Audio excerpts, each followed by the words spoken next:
29 juin 1991, un corps démembré puis coulé dans des blocs de béton est retrouvé dans le lac Gibson, près de Sainte Catherine, en Ontario, au Canada. Les enquêteurs identifient la victime grâce à son appareil orthodontique et son dossier dentaire. Mais pour connaître l'identité de la victime, nous allons y retourner quelques jours auparavant.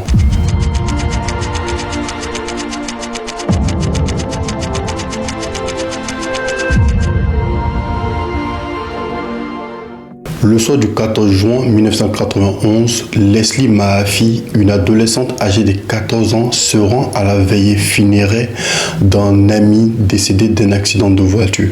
Mais avant, sa mère lui demande de ne pas rentrer trop tard. Après la veillée, Leslie, en compagnie de d'autres amis, décide de se rendre dans le bois pour boire un verre et se consoler, une façon à eux de rendre un dernier hommage à leur ami décédé. À la fin de la soirée, Leslie, raccompagnée par quelques amis, arrive chez elle vers 2 h du matin. Elle tente de rentrer à l'arrière, mais la porte de l'arrière est complètement verrouillée. Elle demande à ses amis de ne pas s'inquiéter, que la porte de l'entrée doit être ouverte. Alors, elle leur demande de rentrer chez eux. Leslie fait le tour de la maison, tente d'entrer par la porte principale, mais celle-ci est aussi verrouillée.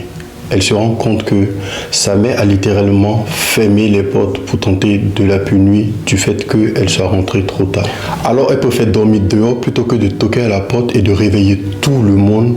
Comme ça l'éviterait d'affronter la honte devant sa mère ce soir-là. Leslie se dirige alors vers une cabine téléphonique et téléphone à une amie. Alors, c'est Leslie. Excuse-moi de te déranger à cette heure-là. Je suis rentré chez moi trop tard et ma mère elle a verrouillé toutes les portes. C'est possible de dormir chez toi ce soir? Non, je pense pas. Il a rien tout. Elle demande à son ami la permission de dormir chez elle ce soir-là, mais son ami lui refusera. Il est 2 h 30 lorsque le téléphone raccroche. Leslie tente alors de retourner chez elle et de toquer à la porte, mais sur son chemin, elle croisera un homme. Qu'est-ce que tu fais à cette heure? Rien. Ma mère elle a verrouillé toutes les portes, je sais pas où aller. Et toi? Moi je suis en train de cambrioler les maisons voisines. Veux-tu te joindre à moi? Non merci. Mais as-tu une cigarette? Oui, dans la voiture. Leslie s'approche près de la voiture pour récupérer la cigarette et l'homme lui jette ensuite sur la tête, lui menaçant avec un couteau. Leslie, ce soir-là, a été enlevée par Paul Benado qui la ramène chez lui pour abuser sexuellement d'elle avec sa compagne. Mais là, je vais très vite. Qui est Paul Benado et sa compagne? Paul Benado, sa compagne Carla Omoloka, surnommée les Ken et Babi, sont un couple de tueurs en série qui ont sévi au Canada.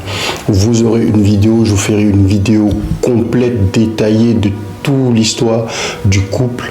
Ils ont fait plus de 3 victimes. Bref, revenons-en à Leslie qui est ramenée au domicile du couple. Carla Omoloka allume la caméra et filme toute la scène. Paul Benado, son compagnon, abuse sexuellement de Leslie. Je ne rentrerai pas trop dans les détails tellement c'est malsain. Mais une fois que Paul Benado a fini d'assouvir ses pulsions sexuelles, il laisse place à ses pulsions morbides. Il place ses mains autour du cou de Leslie et l'étrangle violemment. Elle perd connaissance et meurt. Pour se débarrasser du corps, le couple découpe le corps à l'aide d'une scie électrique, puis plonge le tout dans des blocs de ciment et se débarrasse au fond du lac Gibson. La suite, vous la connaissez déjà, je vous l'ai expliqué en tout début. C'est ainsi que s'achève notre vidéo. Si vous l'avez bien aimé, n'hésitez pas à commenter, à liker et à la partager. Surtout à rester abonné sur cette chaîne. Je vous ai promis une vidéo complète retraçant l'histoire sordide du couple avec plein de détails. La vidéo sera également illustrée. Alors restez abonnés. Et quand la vidéo sortira, je la publierai en premier sur mon compte TikTok. Ciao.